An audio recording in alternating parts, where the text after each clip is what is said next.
Gotta do the don't go back.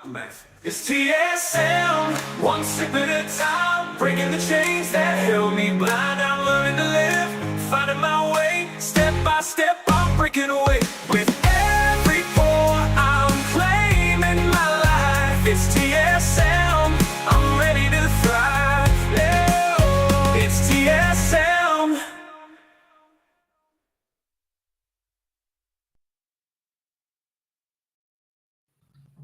All right, here we are. Hello, everybody. Hey, Samara.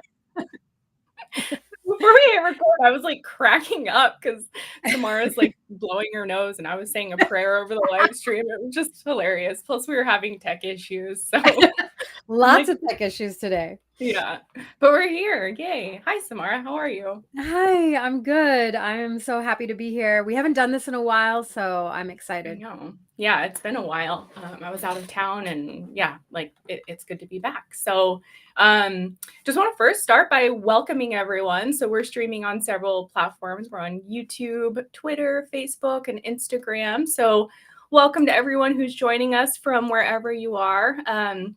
Over the next hour, we just want to support you on your Sinclair method journey. So, typically, how these calls work is people come with questions about TSM.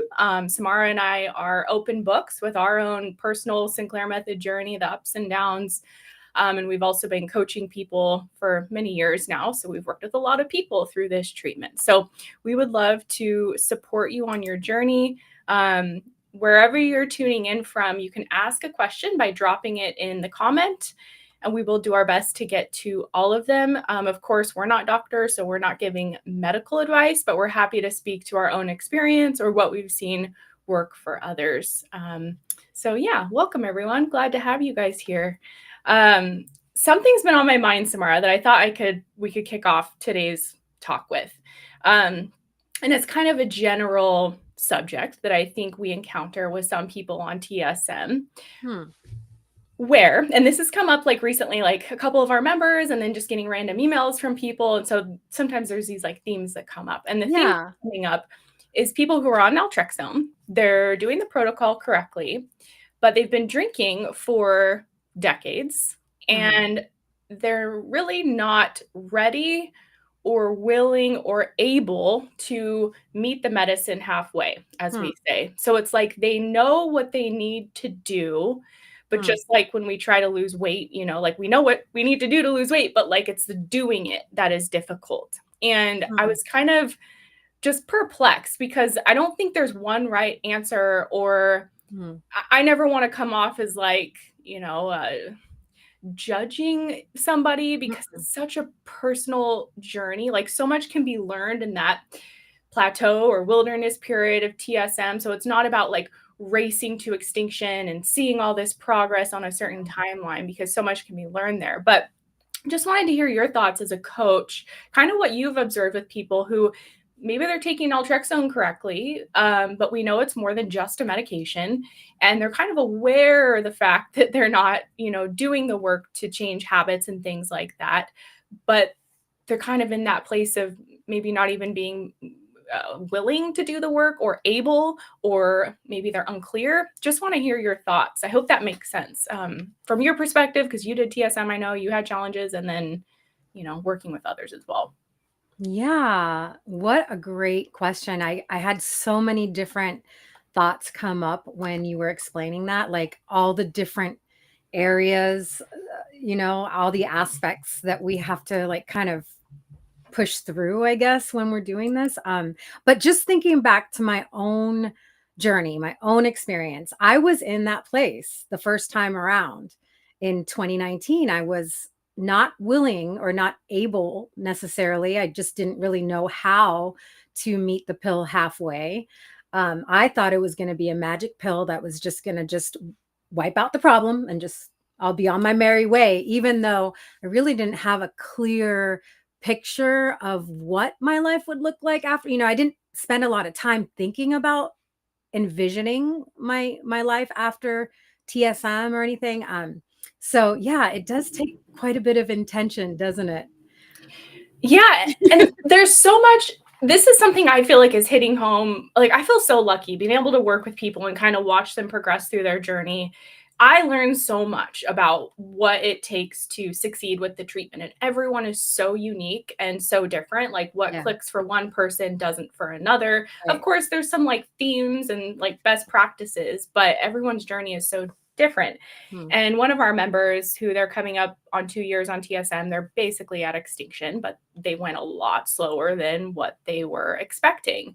And what came up on our call last night is these emotional ties that we often have to alcohol, the history with it, the fact that it really is like a relationship we have with this substance, where it's our BFF, our favorite coping tool, our favorite way to celebrate, something we have habituated to turning to in so many situations, especially for us daily drinkers. Like, I got an email this morning, I was drinking daily for 10 years, but the person who emailed me, she's like, I've been drinking daily for 40 years. Like, that's a whole other kind of ball of wax. And I agree with that. And so it's like this process of not only drinking less because naltrexone helping to quiet the craving, but like healing all of the reasons why we were drinking and rediscovering who we are apart from alcohol. And the last thing I'll say is, I got a comment on a TikTok video where someone basically said, this didn't work for me. Yeah, it quieted the craving, but what else was I supposed to do with my time?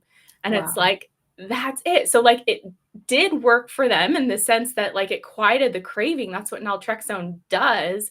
But then that's where we come in to cultivate different hobbies and habits and coping skills and build a life that doesn't revolve so much around it. And last night on our call, we were talking like, this is the hardest part of the method. And I don't pretend like, oh, it's just as easy as 1, 2, 3, and then you're on your way. It's very hard. It's very emotional. It's very complicated oftentimes.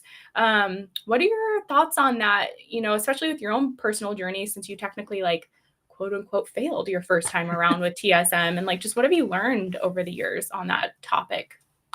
Wow, you know what? To be honest, you want to know what taught me the most about this, in that time frame when I had failed. Okay, I had failed.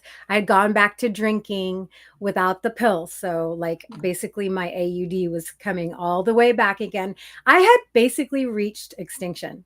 Wow. I was there. I was there. I just didn't have that other side of it, which is that emotional, psychological side, the mental side.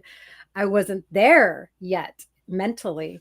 Um, but what really got me to try it again and be really committed the second time around was observing that whole year of my drinking coming back again, my AUD full force, all the cravings, all the obsession, all of the rituals, all of, ugh, the Mm-hmm. work, like my life went back to crap again.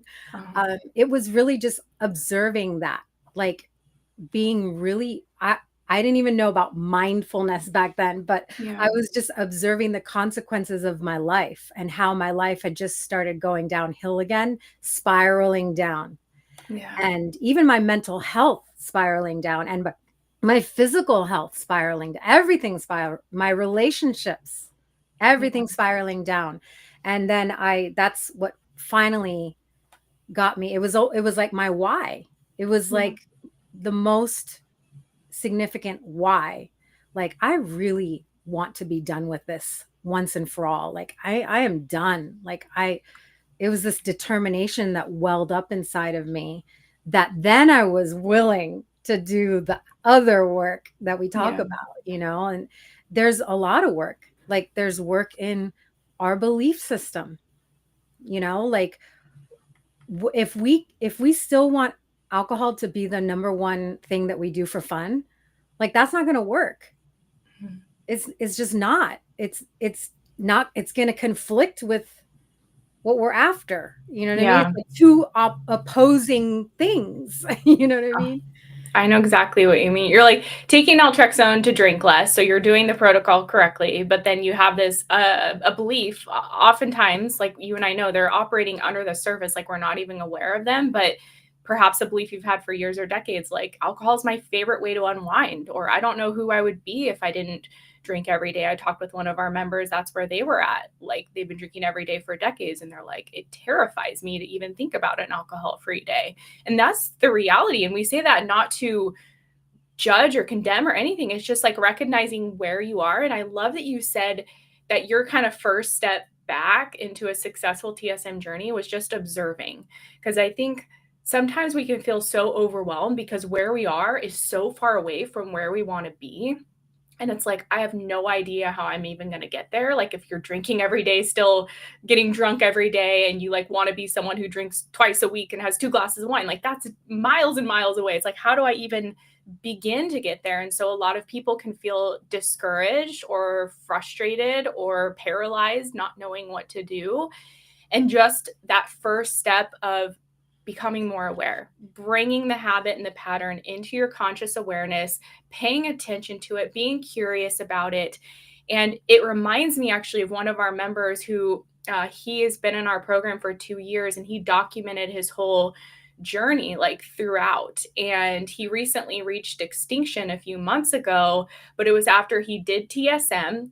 And like I went back and read all of his old posts, and he was like you said, you were like at extinction pretty much. Like he was really close. His old posts were like, I'm not really drinking that much. I don't have cravings anymore. But then he stopped taking naltrexone because he was like, I don't know if this is working. Yeah. Regressed back and then restarted it again. But for him, that second time around, again, he thought it wasn't working the second time around, but just bringing more awareness to it, like noticing, like, do I really want this 4th beer, or am I just pouring it because the game's on and I'm bored? These like simple little questions that just help us to get out of that unconscious habit loop that many of us have been stuck in for years or decades, driving our drinking.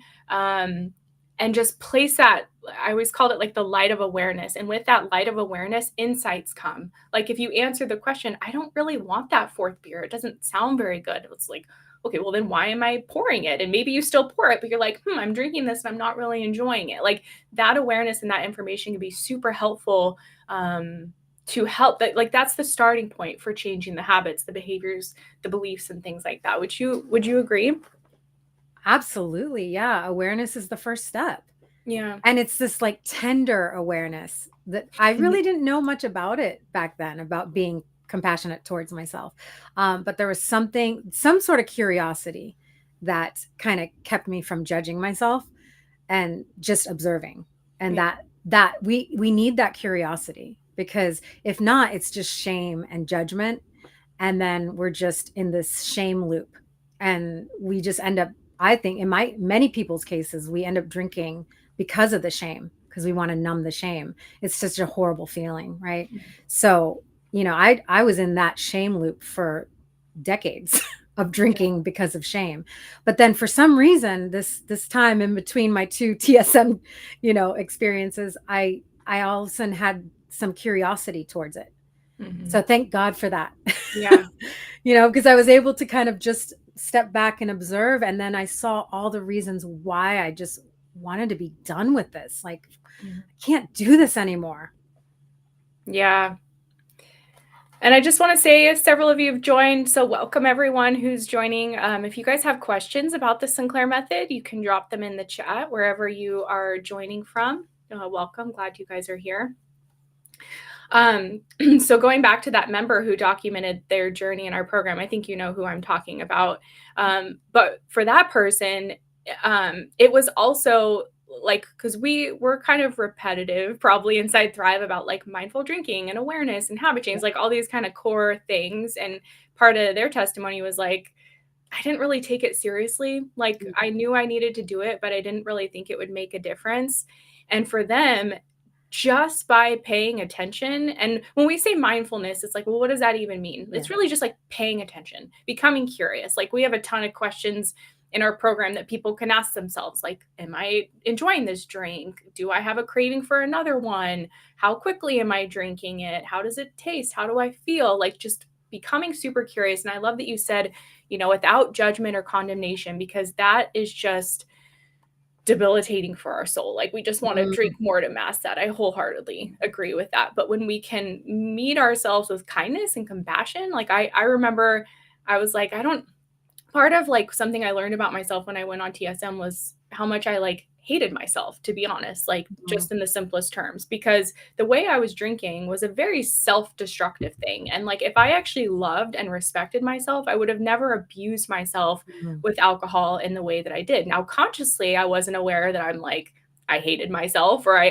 disrespected myself, but um as I started on this journey, I started to pay attention to my thoughts more and would just see anytime I made a mistake, I would just beat myself up, condemn myself, call myself a failure, just like be in this super negative state around a Mhm. mistake. But I was like doing a lot of self development and learning, going to a therapist and stuff, and was learning how to turn those thought patterns around, recognizing that we can choose what we think. It takes work to notice those thoughts and decide to think something else. But I started to stop those thoughts, and it made me realize how often they were happening, these negative Mm. thought loops. But I started to stop them, and then I would try to turn them into a positive thought or something that I could learn from it. And one way I had to do that was to pretend that I was talking to like my sister or my mom, like somebody who I love and respect and care about. Like, how would I treat them right now? And I think this is something, especially you, like, I feel like this is kind of part of like your repertoire with how you coach. Like, people know you for this inside Thrive, like self compassion, being gentle with yourself, not condemning yourself. And over again, I just hear our members talk about how transformative that is for them on their journey, especially those coming from like AA or traditional abstinence, where it's just like full of condemnation. Of course, not everywhere, but they're just so used to beating themselves up. And just to Mhm. have this invitation to like, hey, yeah, you made a mistake. You forgot now or you drink too much, but like, what did you learn from it? Be kind to yourself. That is just like a breath of fresh air for people. Yeah. Do you have thoughts on that? Oh, no, that's so good. Yeah, one of the first things I started doing, and I was doing very similar stuff in the beginning. I would take a blank sheet of paper and like write down uh at the end of the day like what were negative thoughts that I thought. I wanted to like kind of do some inventory and see like what was I thinking about myself, and Yeah. it was pretty eye-opening to read that stuff. I was like, wow, like how sad. Like I don't respect myself, like but anyways, you have to start somewhere. So what I started doing in the beginning before I knew how to, it is a skill, by the way. It's a skill that you get better at, and you learn how to be kinder to yourself with your self-talk. um in the beginning, I just started saying, it's okay. Like, I was coaching myself. So I would say something negative to myself, and then I'd be like, it's okay though. It's okay. It's Yeah. okay. And then I would follow it with like, you're learning new things. You're building new habits. You're breaking old habits, and that takes time. Yeah. These habits were two decades in the making. So it's gonna take time. You got to keep going. So I would like, but I would just start it out as like, it's okay. It's okay. Like, it's almost like I'm telling myself, it's not the end of the world that you just beat yourself up, that you just told yourself you hate yourself. Yeah. It's just like, it's okay. It's okay. A lot of it's okays until I built on that. And it sounds like silly maybe to talk to ourselves in that way, but it like so much is coming out on like nervous system regulation and how our nervous systems are so dysregulated, and just positive self-talk or even humming or just these like calming words of affirmation to yourself that are genuine and authentic, that self-soothing, it really calms down the nervous system, and that can get us out of fight or flight mode. It can reduce the trigger to drink. So these things I found personally, even after I stopped drinking through TSM, I've had to use a lot of these techniques to get out of. I mean, someone's here talking about anxiety. I This past year, I became aware of this anxiety that was in my chest that I didn't even know was there, that was driving behaviors like workaholism, perfectionism. It was creating chronic Wow. pain. And understanding the mind body connection to chronic pain helped me heal the chronic pain. But then I was like, oh my gosh, what is this like pressure in my chest that was like constant? Huh. And learning to self soothe and calm my nervous system has helped to alleviate that. But Hmm. I didn't even know it was there, to be honest. And yeah, it's so important to do those things. And this journey really is a healing journey from the inside out. And like, I mean, it's timely with what Andrea is saying. She says, anxiety, alcohol makes me function without panic attacks. Mhm. getting to the base of that anxiety is key. Yeah. Yeah, something one psychiatrist said to me one time, he's like, alcohol is the best and anti-anxiety medication, like in the moment. It Mm. really works very well, but then we all know it actually induces the anxiety the next day and causes it. So people get stuck in this vicious cycle of using it to calm down and then waking up with it again. Um, It and that's, increases anxiety over time, I believe, yeah, when not drinking. So when you're not drinking, you're having actually a heightened level of anxiety because of when you do drink. It's a vicious cycle. yeah. I didn't realize this, but anxiety is actually a form of alcohol withdrawal. Like when we are hungover the next day or we're feeling anxious or the anxiety, that is our body withdrawing from the Mhm. alcohol. And that's something Dr. Volpicelli has kind of taught me about is like when people are drinking to calm anxiety, that's some level of physical dependence on the alcohol. And naltrexone may not work as quickly or as obviously in those types of drinkers, as Mhm. opposed to someone who's more like an endorphin reward drinker who's primarily drinking for pleasure.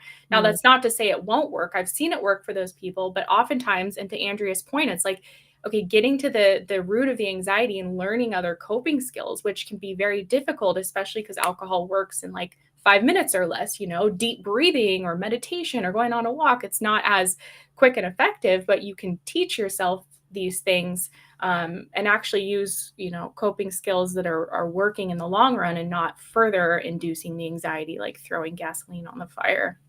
Yeah. Yeah. For me, what completely removed my anxiety was regular exercise. Mm, Just exercise. Like, I wow. think it's like at the top of the list too, like of actual coping ways of coping with anxiety. You were talking about long walks, right? That was something that has science behind it to calm anxiety. Didn't you say something like that to me recently? Yeah, yeah, I used long walks too. Anything over like 25 minutes. I mean, Okay. anywhere between 20 minutes to like maybe 45 minutes a Okay. walk. Yeah, that really helped. Some sort of vigorous exercise, like on the walk, if you kind of walk a little bit fast for a little while, get your heart rate up. Yeah. That's good to know. And it's these things that like we know to do. Like we know to log our drinks. We know to have a meal before drinking. We know to take naltrexone and wait at least 60 minutes. But the challenge comes in and like this is a very real challenge. It's not easy to make this change and you go on this medication. I think a lot of us think, oh cool, this pill's going to help me drink less. And I know for me, I was very humbled a couple months in when I realized that I'd opened this can of worms of my relationship with alcohol. And I'm like, oh, it's about much more than just a pill and drinking less. Like alcohol touches everything in my life and I have to become a different person if I want to drink less. Like it's not just about me drinking less and staying the same. And that's difficult. And I see a pattern with people, again, like working with people in Thrive, where they start the treatment. They're very enthusiastic, very motivated. Mhm. They're in the honeymoon phase. Their drinking's decreased by 50% right when they start naltrexone or, 30%, enough to be excited about. But then a couple months in, they're entering phase two, and like the work sets in where we've got to change habits and question our beliefs and question our identity and all of that. And it's like it can be very discouraging at that point because they realize that it's more than just a pill. Like, and I went through that. Like, I had to go to therapy. I had to quit my job. I had to make all these changes that were kind of perpetuating my drinking. And that's why we're always like, it's more than just a pill. Naltrexone's amazing. It's a miracle in my mind, but it's not the whole picture. Yeah, I mean, even like there's certain life situations that we find ourselves in that can drive us to drink, but we don't really know that because it's the alcohol is masking that. So once we remove the alcohol a bit, and then this life situation, let's just say we're in a dysfunctional toxic relationship, and then all of a sudden that becomes pronounced. And it's like we actually have to do something about this situation. Like we have to remove ourselves, or we have to create some sort of boundary with that person. We have to repair that life situation in order to continue being successful with TSM. Because if not, we'll just use alcohol to mask that life thing, like for you, it was a job, I believe, right? Yeah, a job was a big part of it. Mhm. Yeah. So I think these things become revealed like Mhm. after we start, like, I think around phase two, when kind of everything sets in, these life situations, they become revealed. And then we're like, if we don't do something about that thing, Yeah. we'll just continue drinking to mask that tragic situation that we're in.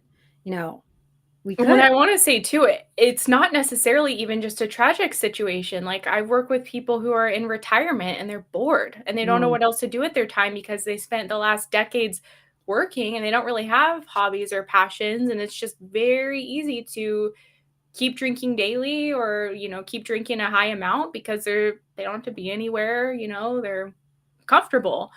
And what on one hand, they're doing the Sinclair method enough to want to make a change, but it's difficult to make the change because there's not a bigger purpose or reason necessarily behind the desire for change. So even just boredom can be, something, or coping with the loss of a loved one. Like it's a whole spectrum of things that keep us stuck in the our relationship with alcohol. And yeah, there's no way to like bottle it up and be like, you need to do this, this, and this, and that's going to give you like enough motivation and desire to make this change. Like it's such a personal mm, conviction, I think, that has to come through trial and error and maybe just suffering and like getting so fed up. Like it sounded like when you restarted your TSM journey, you were like, here I am again, like back where I was before. Like and getting to that place of being fed up is a really powerful place to be, I think. I love that you said the word suffering. Like there's good suffering. Yeah. Like being committed to a process is suffering. Like waking up every day and reminding yourself of why you're doing this, why you started this in the first place. That's a good type of suffering. Like just changing habits, that's suffering. Yeah. There is some level of suffering, but it's a really good type of suffering.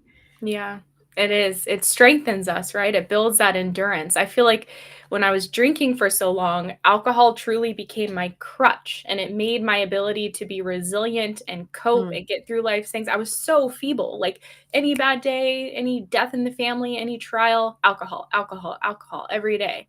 And to become somebody who could still lean, like I had the choice to drink alcohol if I had a bad day or a difficult life thing, but I was like, it hit me one day on the middle of my journey on TSM. I was like, I don't want to be that person anymore. mm, Again, back to identity. Like I had been somebody who used alcohol in that scenario for 10 years and I was done being that person. I wanted to keep alcohol in my life, but I didn't want to feel like I needed it and was like running to it when things were hard. And that moment for me was like a big eye opener and mm. then that was when I kind of developed the mantra of like the only way out is through. Like I have to go through these things in order to get out of this trap of alcohol dependence. And it was a lot of tears, a lot of difficult things, a lot of suffering, a lot of the unknown, but like with anything, the more you do it, the easier it gets. But I could see like I was at a crux in the road. Like I can keep drinking like I am, like on Naltrexone, and it's a lot less, and that's fine.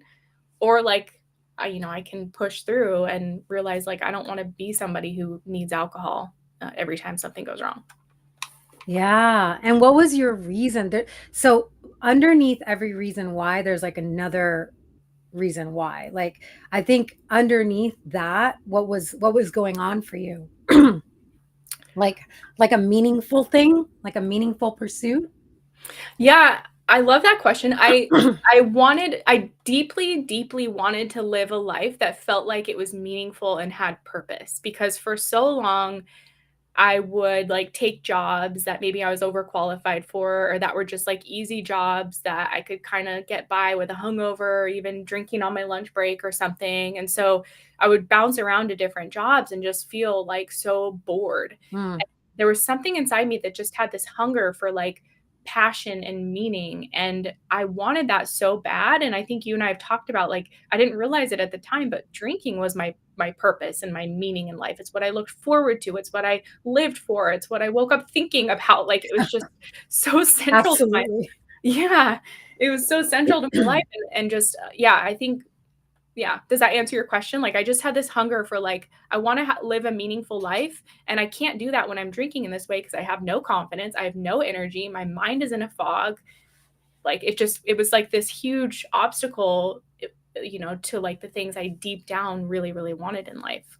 Yeah, no, that makes so much sense. That's what drove me too. Like I had this inner kind of belief that my life needs to mean something more than just going through the motions and alcohol being something that I do. Like there's like a deeper purpose or meaning, like that I need to find that. And I know that in order to find that, I have to be clear-headed. I Yeah. have to wake up clear and be able to think and yeah, like have energy. I need to have energy. And yeah, so I knew that there was like something else deeper that was driving um this desire, that I just didn't think that life is just meant to be just lackadaisically lived, like, Yeah. like just like there's something, some sort of purpose, and I needed to find it. I wanted to find it. I knew that removing alcohol, AUD, was one of the steps in finding my purpose. Yeah. You posted something in Thrive, I think, this morning, and you asked people like what emotion they want to feel on the other side of this. And I love that question because the word that I always had in my mind was vitality. Like Mm, when I was drinking a lot, vitality? No way. Like I did not feel that at no. all. I had low energy, lack of mental clarity, zero confidence, just like living like this very small life. I would get confident momentarily when I was drunk or something, but like this concept of like what does it mean to be like vital in life and have a sense of vitality, and that was a word Mm. I kept going back to, and I think that was like a really good question. So for anyone watching, if you're still in the middle of your journey, you know, what word, what emotion do you want to feel on the other side of this? Like what are you hungry for? I love that question, Samara. So good. I want to think of my answer. Yeah, what is it? I don't remember. I know I wrote stuff down back then about how I wanted to feel. I want to go through my old notebooks and like see how far I've come. Yeah. Because there's so much. But I think a big one for me was self-worth. Like Mhm. I felt like my self-esteem and self-worth was like in the toilet. Like Me that's how too. I felt. And so I really had this desire to increase my self-worth. I even like Googled one time, like, how do I increase my self-worth? Like, I mean, I was searching. I was Was searching. no alcohol on the list or like drink less? It's probably not usually. No, it wasn't. It was like, what was on the list? It was like, increase your confidence by doing like little tasks that are achievable. Little by little, you'll increase. I don't Oh know. yeah. I know. I'm curious if others felt that because, like, in our program, like, I work with some amazing people, like successful people. They're entrepreneurs, they're doctors, like, they've got things going on in life. And I was like, I don't think I could have achieved that, like, in my AUD because my confidence was in the toilet.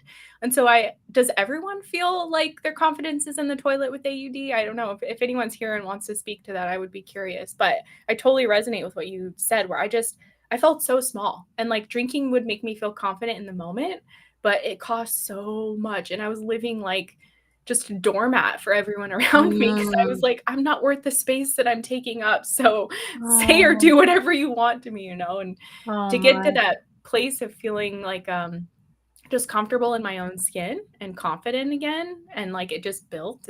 It's yeah, such a beautiful feeling. Yeah.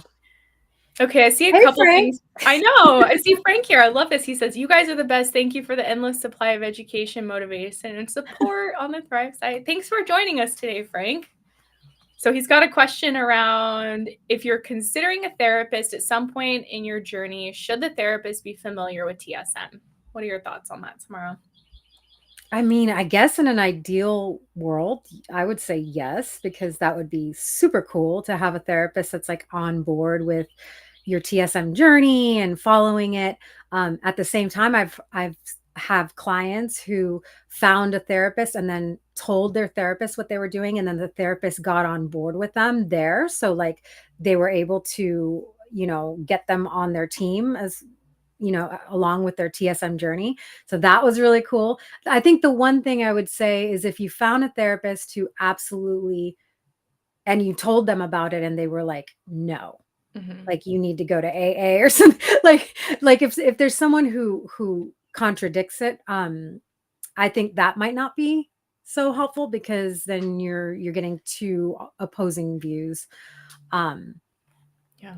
but yeah, I do recommend therapy. Like if you can find a great therapist to work with, there's a lot of issues that come up that require or can need a therapeutic, Yeah. therapeutic. So yeah, I recommend it. Yeah, there was even I was reading one of Dr. David Sinclair's studies the other day, and he kind of said he was talking about like the behavioral support that's helpful with the Sinclair method.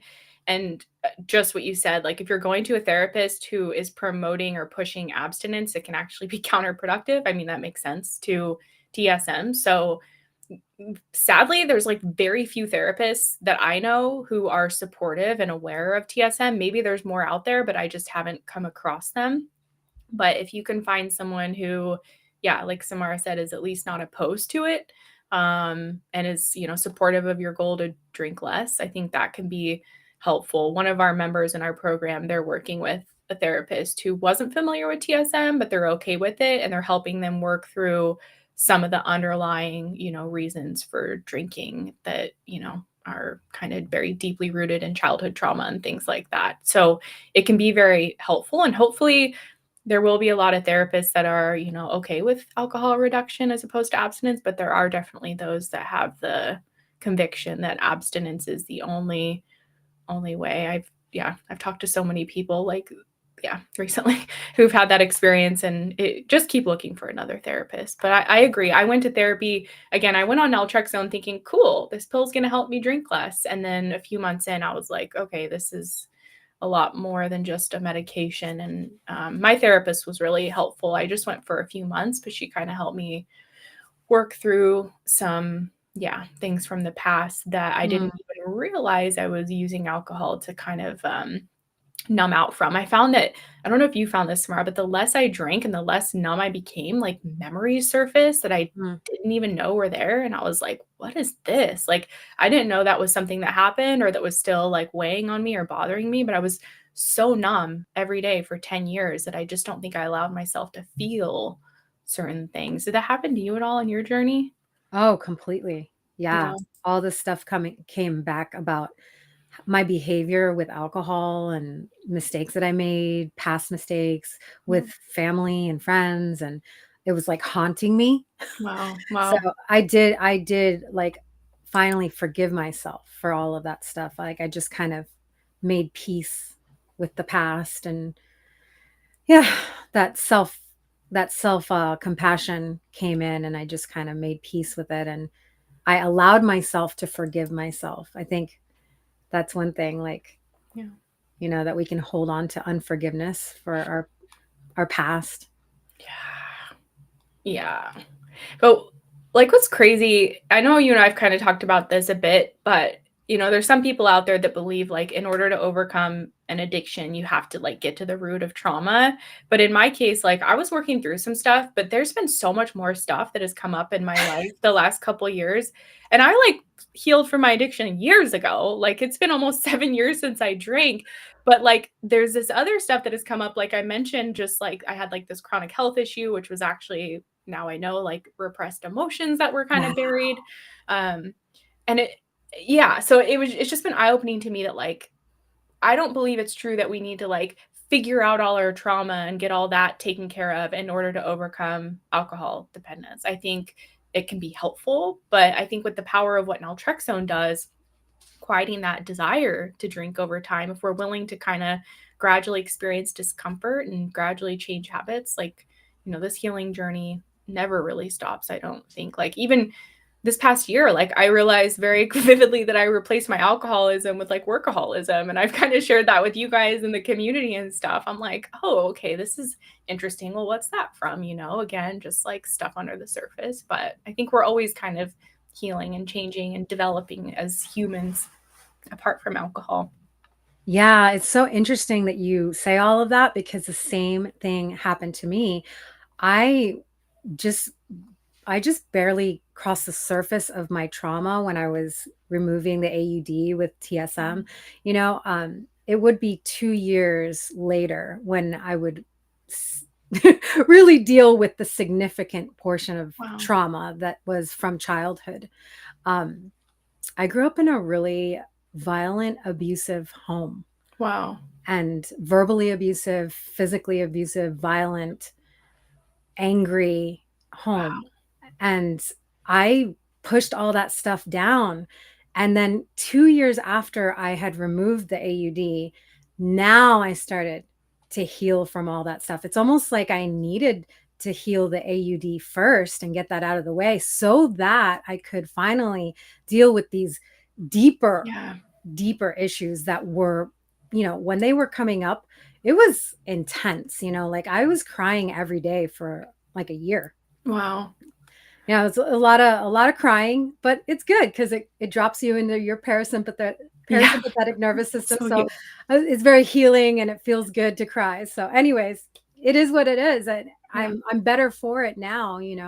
But I think you remember that I was in contact with you throughout that year. Yeah. It was last year, It actually. was very dark for you. Yeah, I was in a dark place and I wasn't masking it with alcohol anymore. Yeah. So I could actually deal with it, actually.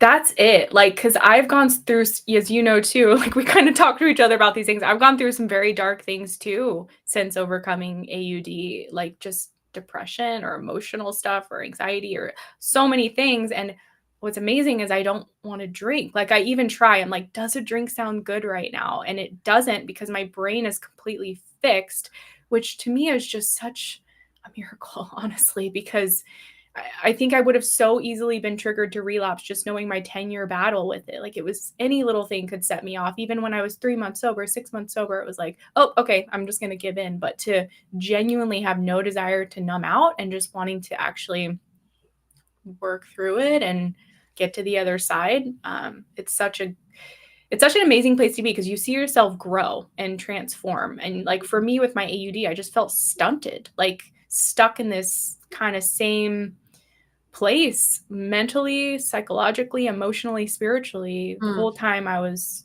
struggling with my drinking. It like stunted my development. I've heard psychologists talk about that too. it Yeah, does. Yeah. Yeah. You get stuck right at the age that you're when you at. start. Yeah, I Yeah, believe. I mean, that's what from what I've I've, heard. yeah. Um, Thank you, by the way, Karen, for saying that. That is so beautiful. Thank you. Did you see what she said? No, I'm trying. There's a couple. Oh, okay. There's a lot more comments. There was a couple on Instagram too, which aren't showing up here that I wanted to read. And Oh, you are also, helping me so much. Good. yeah, comfortable, clarity, and confidence. Amen. That's awesome. Those are some great feelings to Yeah. think about, you know, as you finish this process or get to extinction, feeling comfortable, clarity, confidence. And Frank says unleashed. I love that. Oh, I love it. That's a great word. Um, let's see. This person on Instagram says drinking causes big ups and downs. I'm in my dream job and have a great family. My biggest issue is seeking release from responsibilities and feelings. It causes Mm, havoc when I drink with what's going well. mm, That's so true. So, in your dream job and you have a great family, biggest issue is seeking release from responsibilities and feelings. Yeah, I mean, again, like that's how alcohol can be so intertwined in our life. And when we have everything going well, we have family, job, all of that, but alcohol is the thing we're turning to for that release. We are somebody who believes that alcohol is that answer to give us that release. When easier said than done, but what I discovered through my own TSM journey is like there are so many other ways to get that release or that relaxation, but we have to practice going after those things, like coupled with using TSM and teaching our brain that alcohol is not the primary reward anymore. Coupled with that, it's like, okay, I'm turning to alcohol because I want this release from responsibility, stress, and all of that. Okay, what are some other ways I can practice getting that release? And initially, those things don't feel super effective because they're not flooding the brain with all this endorphin and dopamine like alcohol is, but the brain loves to learn. So the more we feed it these types of experiences, the more it learns. but such a common challenge for people.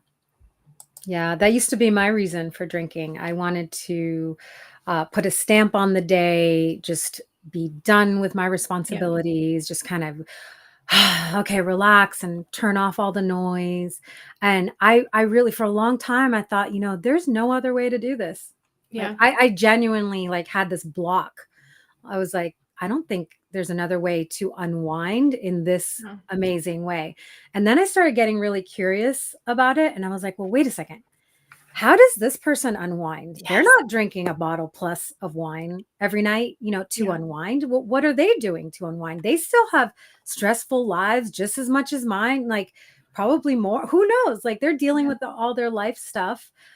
How are they unwinding? So this was like a little project. I was like, okay, I'm going to figure this out. I'm going to figure out how I can unwind and not have to unwind with only wine. Like, Yeah. there's got to be another way. Yeah.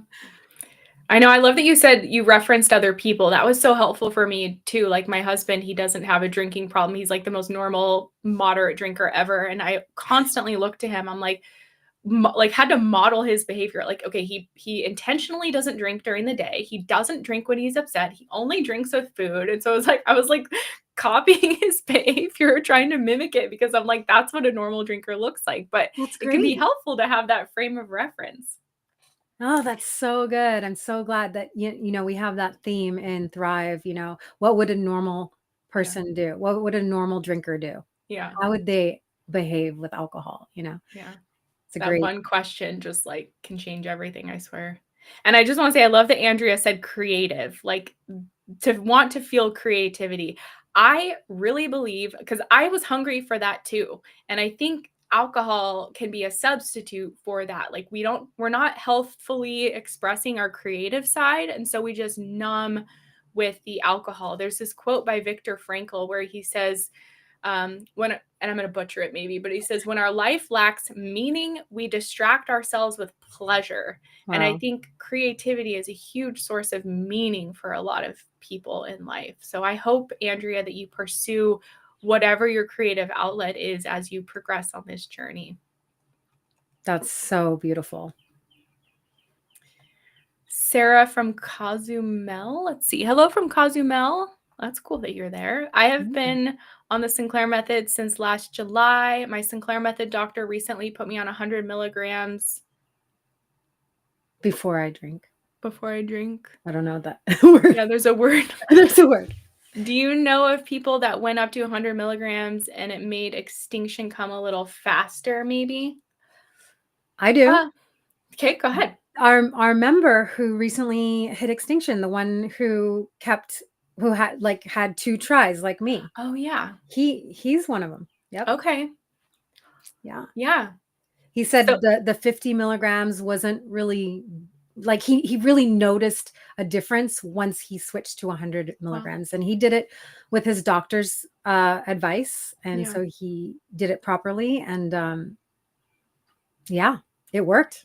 And I think to your point, like them noticing that there was a difference, because not everyone needs a higher dose. And that's what I've observed, where if someone tries to increase the dose, they're like, I'm not really noticing a difference. Then maybe it's not the dose that's their problem. Again, I'm not a doctor, but if you, like you said, with the member, they increased their dose and it felt like it was making a difference. So it certainly can make all the difference. And, it doesn't negate the need to change habits and cultivate a life apart from alcohol.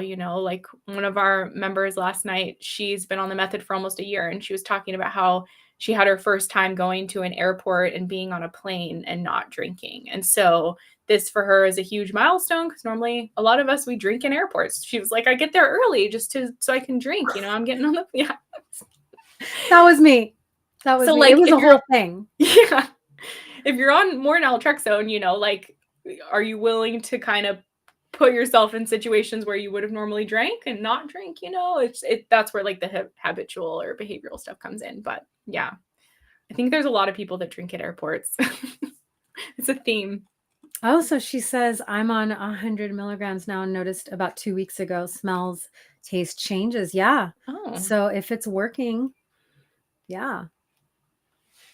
That's great. I agree with you, Katie. Like if you don't notice anything, I wouldn't need to go up to 100, because if you don't notice any change, then why increase?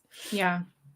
Yeah. But everyone's metabolism is different, and that's what I figured out because of all the different clients. Mhm. We have differences in metabolism, and that makes a huge difference in how fast or slow we metabolize the medicine. Yeah. 100%. Yeah, everyone is different. I've known people who stayed at 25 milligrams and never went up. That worked well for them. And I've known No way. people at 150. Yeah, one of our members, they were very, very sensitive. And so they never went up beyond 25, but they're basically at extinction now at that Oh, dose. wow. I Yeah. never heard of a case like that. That's so Yeah. cool. This person says, I think of TSM as a cure more for the alcohol deprivation effect than the alcohol use disorder. TSM treats the alcohol deprivation effect, which is true.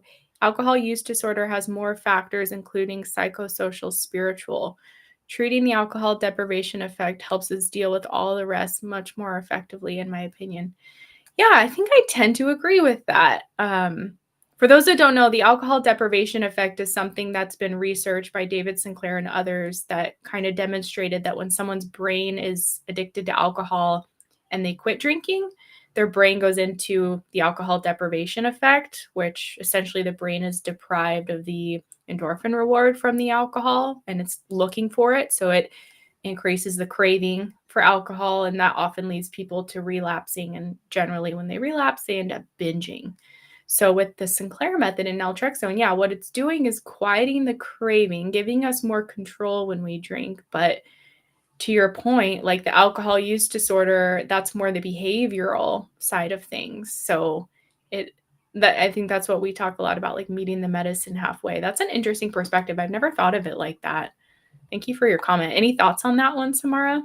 Well, I very much agree. I mean, the ADE I was driving the deprivation effect in my life without even knowing, because I kept abstaining Yeah. and then white knuckling it.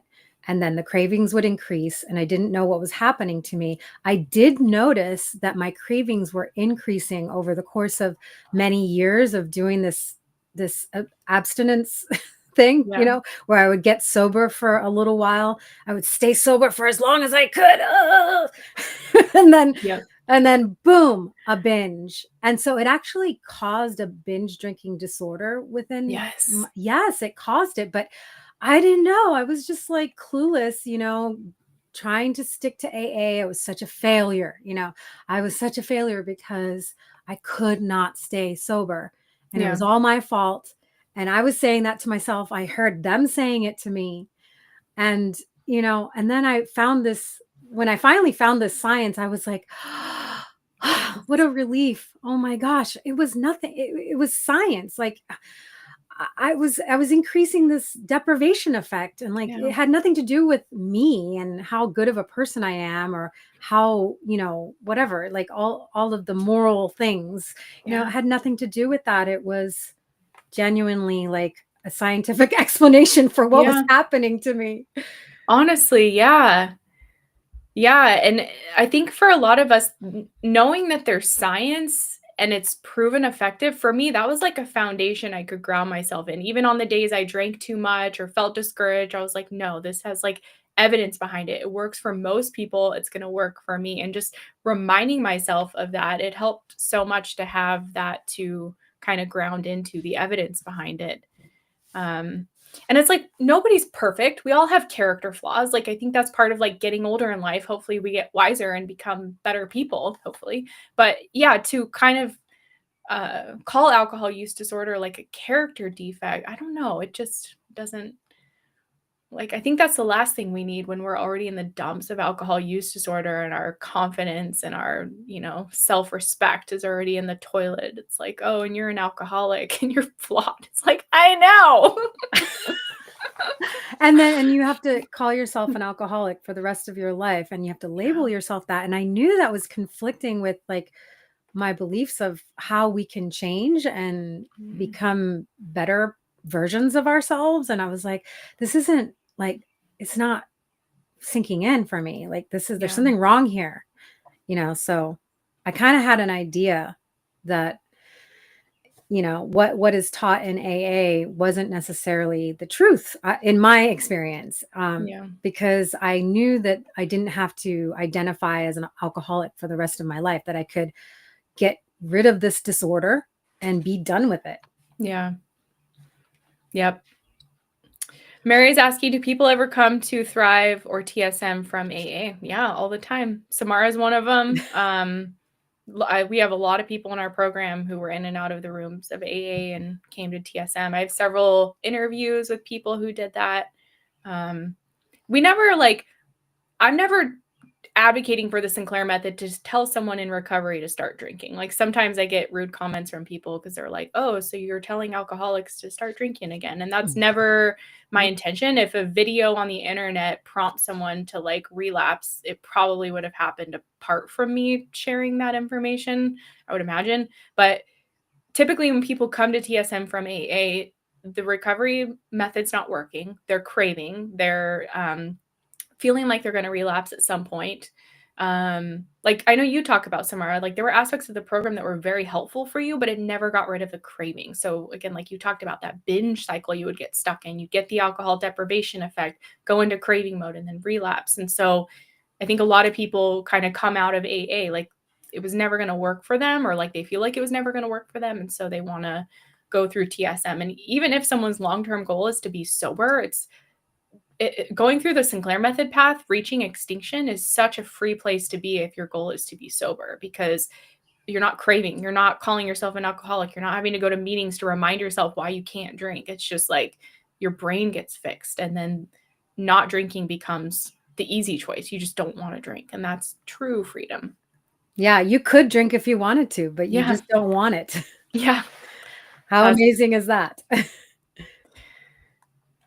Oh, by the way, thank you, Josh, for saying that. And congratulations on 3 years sober. Oh, yeah. Wow. That's amazing. And Betty, hello, Betty. So glad you're here. Brand newbie. I think what I'm looking for is peace. I'm so ready for peace. Yes. Beautiful, beautiful word, peace. I can relate to that. It was total chaos. My AUD, chaos. Yeah. Even when I wasn't drinking, it was chaos. Like just this battle in the mind, constant like, what am I going to drink? Or how am I going to drink? Or how am I not going to drink? Yeah. Or how am I going to stay away from that when I like the temptation when you're around it? All of that just gets quieted little by little over time on TSM. Yeah. And then eventually it goes away completely and you're done. You don't have to deal with all of that, Yeah. I can imagine, someone who's sober the other way, maybe still dealing with that kind of, talk, that kind of self-talk. Yeah. I get emails from people who are sober a year or 2 years and they tell me they still want to drink every day. And I'm like, wow, that's like, I honestly really admire those people, because the longest I made it was 6 months, and that was so hard. And to fight that, urge every day for years on end, like that's really, I admire that, to be honest. But like, also to me, that's not like true freedom. That's not healing. And yeah, like this, it works to really uproot it at the root. It's amazing what it does to fix the brain. Like it's hard to even put into words, because when you're in it, it's so hard to imagine not being in it. It's like, what does it even feel like to not want to drink, or to have one drink and stop? Like I can't even fathom that. I know that's where I started, because I wanted to drink every day, every free chance I had. I always thought about alcohol. Yeah. Okay, we're almost at the top of the hour. I want to make sure we get to these questions if there's any others.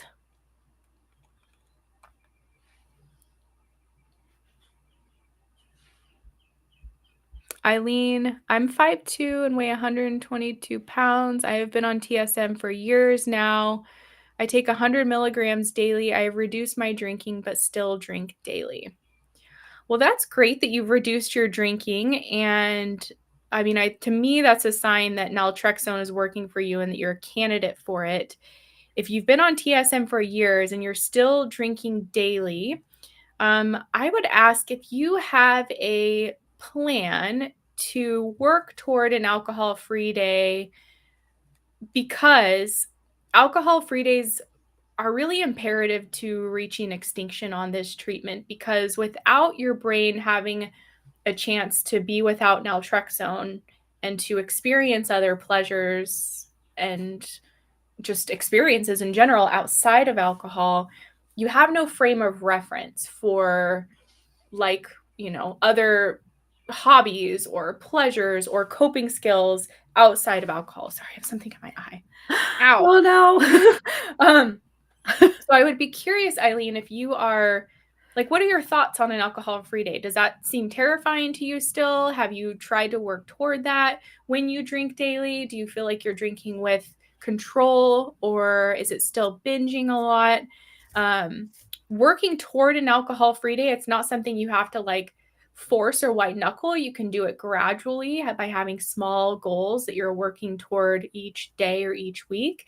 And I will say, a lot of people, those of us who are daily drinkers, like I would say maybe 90% of people who have their first AF day tell me it was easier than I thought it was going to be. So just keeping that in mind. But if you've been on it for years and you haven't had an AF day yet, that might be your next opportunity, because if you read the book, The Cure for Alcoholism, there's something they talk about in there called pharmacological enhanced learning. And so when you have alcohol-free days, you have naltrexone-free days, and your receptors are unblocked. And there's a window of time for about 48 hours where your brain is essentially ripe for learning new behaviors and pleasures, because your receptors are no longer blocked by naltrexone. They're upregulated. They're super sensitive for a period of time for experiencing other pleasures. So if you can use that to your advantage and, start with one alcohol-free day a week, or whatever is doable, a month, even if you just do one a month to start, going out and doing really rewarding and pleasurable things to teach your brain pleasures outside of alcohol. Because if you're drinking on naltrexone, you're not getting the pleasure from alcohol. But then if your brain's getting pleasure from a massage or a meal or hanging out with friends, your brain starts to learn to like these other pleasures. And it kind of puts alcohol in its rightful place. Like, you're not getting the same reward from alcohol, but you are getting rewards from other things. Anything you want to add to that, Samara? No, yes, that was great. And I would say, you got to, like, the miracle of TSM is taking advantage of both things, the Yes. extinction sessions and the enhanced learning on days when you're not drinking and you're not taking naltrexone. And it's the combination of those two things that get us to pharmacological extinction. Yeah. It's those two things. I don't think anyone's ever reached pharmacological extinction by just having daily extinction sessions. It Well has said. to be the two.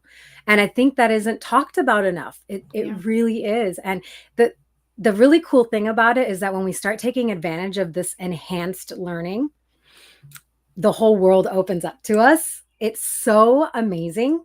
Like, it really does, like, bring down the priority level of alcohol. Yes. Like, it starts to come down quickly.